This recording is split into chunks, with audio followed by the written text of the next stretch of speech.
বাঙালি খানায় সবাইকে স্বাগত জানাই। আপনারা তো অনেকভাবে মানকচু বেটে খেয়েছেন। আজকে আমার মতন করে সহজ পদ্ধতিতে আপনিও শিখে নিতে পারবেন ছোট ছোট টিপস সহ। তবে আজকে আমি এখানে মানকচু বাটা করব, তার সঙ্গে আরও একটা মাছের রেসিপি করব মানকচু দিয়ে।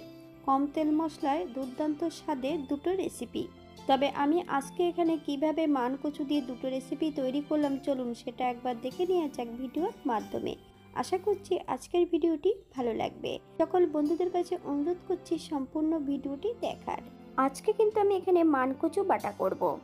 মানকচু বাটা করলে কিন্তু আপনারা তেঁতুল অথবা লেবুর প্রয়োজন হয়, গলা কুটকুট করে বলে। আমি কিন্তু আজকে এখানে লেবু অথবা তেঁতুল কোনোটাই অ্যাড করব না।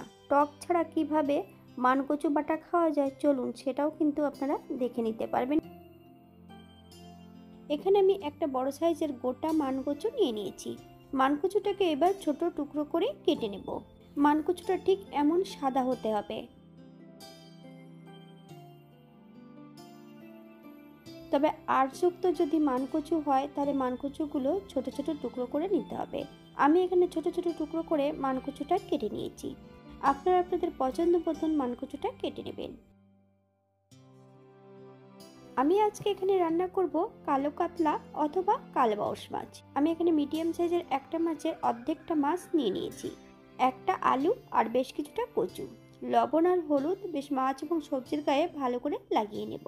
10 মিনিটের জন্য রেস্টে রেখে দেব। আপনাদের হাতে যদি সময় থাকে আপনারা বেশি সময় রেখে দিতে পারেন।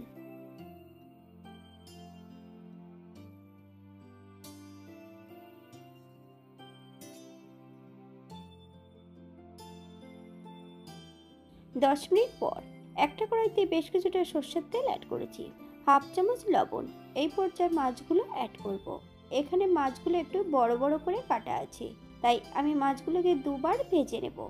জ্যান্ত মাছ যখনই তেলে ছাড়বেন, তেলে ছাড়ার সঙ্গে সঙ্গে মাছগুলো কিন্তু উল্টিয়ে পাল্টিয়ে দিতে হবে, নইলে মাছগুলো বেঁকে যেতে পারে। বেশ উল্টিয়ে পাল্টিয়ে মাছগুলোকে বেশ ভালো করে ভেজে নিতে হবে। তবে আপনারা আপনাদের পছন্দ মতন মাছগুলো ভেজে নিতে পারেন।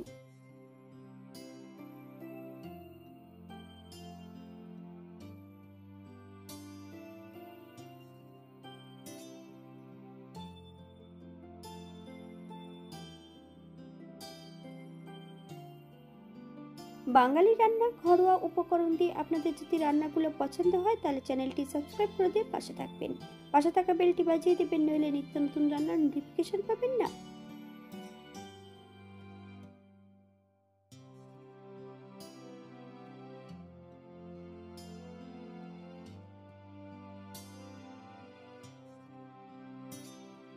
দ্বিতীয়বার একই পদ্ধতিতে সম্পূর্ণ মাছগুলো ভেজে নেব।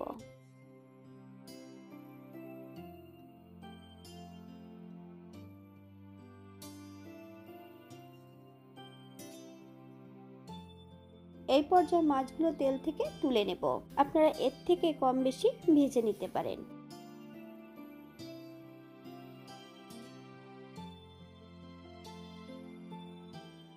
একই তেলে কচু এবং আলুগুলো ভেজে নেব। তবে কচু এবং আলু 80% কিন্তু ভেজে নিতে হবে।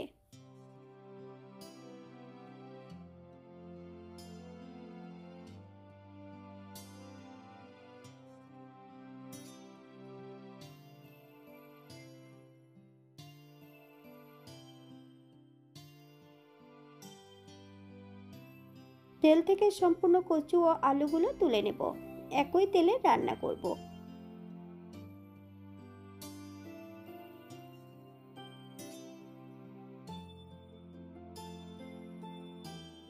ফোড়নে রেখেছি কালো জিরে, রাঁধুনি। ফোড়ন থেকে সুগন্ধ বেরোলে মিডিয়াম সাইজের একটা টমেটোর অর্ধেক, হাফ চামচ লবণ, বেশ কিছুটা কাঁচা লঙ্কা। টমেটো থেকে যতক্ষণ কাঁচা গন্ধ বেরোবে ততক্ষণ বেশ ভালো করে ভেজে নিতে হবে।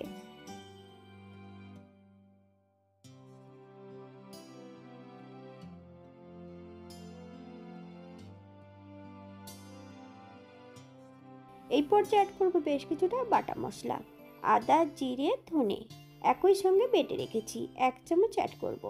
হাফ চামচ কাশ্মীরি লঙ্কার গুঁড়ো, হাফ চামচ হলুদ গুঁড়ো। মশলাটা বেশ ভালো করে ভেজে নিতে হবে। তবে মশলা যত ভালো ভাজা হবে তরকারির স্বাদ কিন্তু দ্বিগুণ বেড়ে যাবে।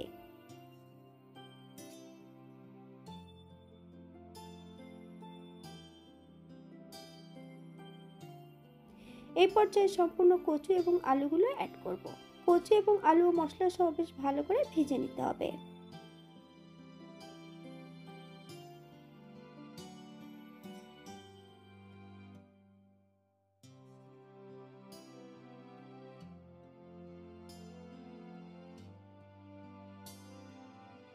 মশলা কষানোর জন্য অল্প করে জল অ্যাড করব। কচু মশলাটা বেশ ভালো করে কষিয়ে নিতে হবে, অথবা যতক্ষণ তেল না ছাড়ছে ততক্ষণ বেশ ভালো করে কষিয়ে নেব।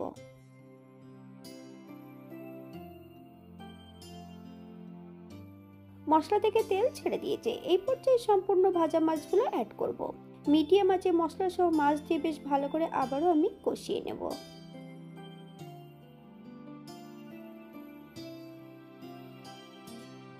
মাছ ও মশলা কষানোর এই পর্যায়ে অ্যাড করব 2 কাপ গরম জল। আপনাদের যতটা গ্রেভির প্রয়োজন আপনারা ততটা জল অ্যাড করতে পারেন।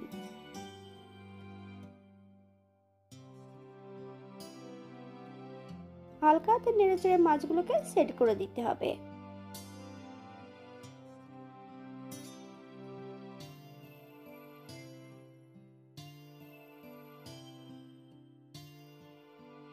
সাত থেকে 8 মিনিটের জন্য ঢাকা দিয়ে দেব মিডিয়াম আঁচে, মাছ ও সবজিগুলো যাতে সেদ্ধ হয়ে যায়।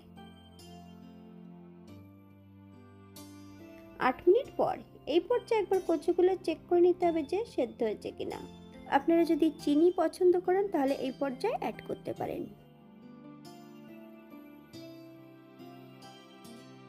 1 চামচ বাটা গরম মশলা অ্যাড করব, আপনারা গুঁড়োটাও অ্যাড করতে পারেন।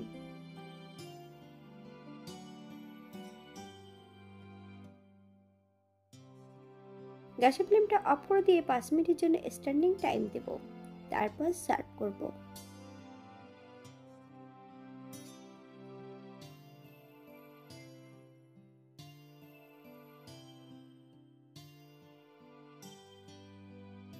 এটা দেখতে যেমন ভারী সুন্দর হচ্ছে, এটা গরম ভাতে খেতে কিন্তু অসম্ভব ভালো। আপনারা বাড়িতে একবার একই পদ্ধতিতে বানিয়ে নেবেন। যারা পেঁয়াজ রসুন পছন্দ করেন তারা অবশ্যই অ্যাড করতে পারেন।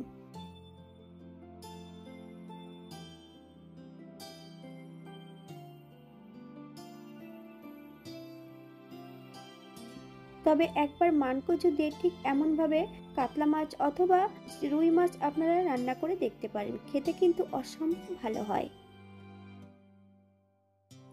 আজকের দ্বিতীয় রান্না, এই মানকচু দিয়েই কিন্তু ইন্দুর হেসেলে মানকচু বাটা করা হয়েছিল, তাই আমি আজকে এখানে ইন্দু হেসেলের মতন মানকচু বাটাটা করব।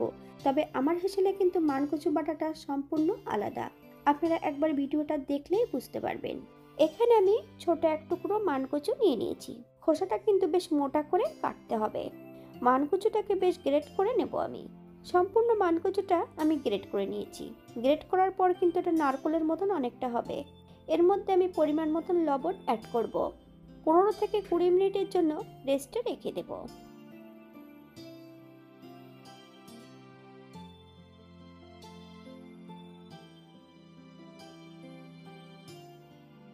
20 মিনিট পর একটা পাত্রে বেশ কিছুটা জল অ্যাড করব।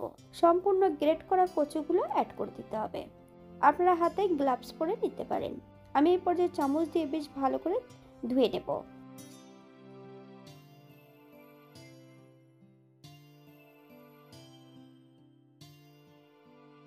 একটা ছাঁকার সাহায্যে বেশ ভালো করে জলগুলো ঝরিয়ে নিতে হবে। তবে বেশ ভালো করে জল না ঝরালে কিন্তু গাল কুটকুট করতে পারে, ঠিক এমন ঝরঝরে করে নিতে হবে।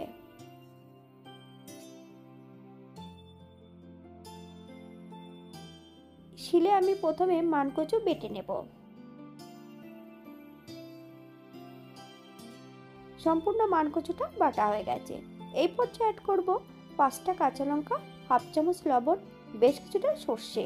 আমি এখানে হলুদ সর্ষে অ্যাড করেছি, বেশ মিহি করে বেটে নেব। আপনারা এখানে কালো সর্ষে দিয়েও এটা করতে পারেন।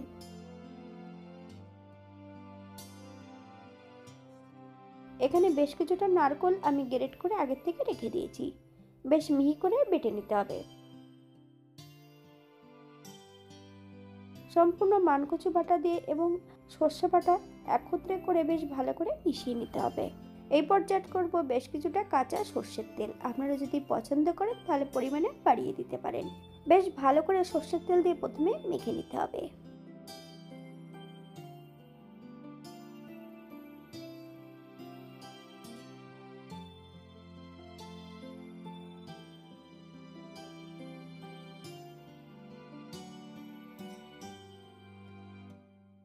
এটা দেখতে যেমন ভারী সুন্দর হয়েছে, এটা গরম ভাতে খেতে কিন্তু অসম্ভব ভালো।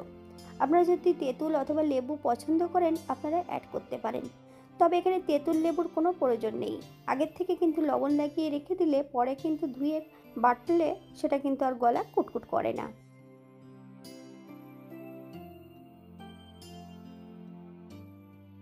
আজকের ভিডিওটি এই পর্যন্ত। সবাই সুস্থ থাকবেন, ভালো থাকবেন। অন্যদিন নতুন রেসিপি নিয়ে আপনাদের সামনে আবার আমি হাজির হব। নতুন ও পুরনো সকল বন্ধুদের অসংখ্য ধন্যবাদ ভিডিওটি দেখার জন্য।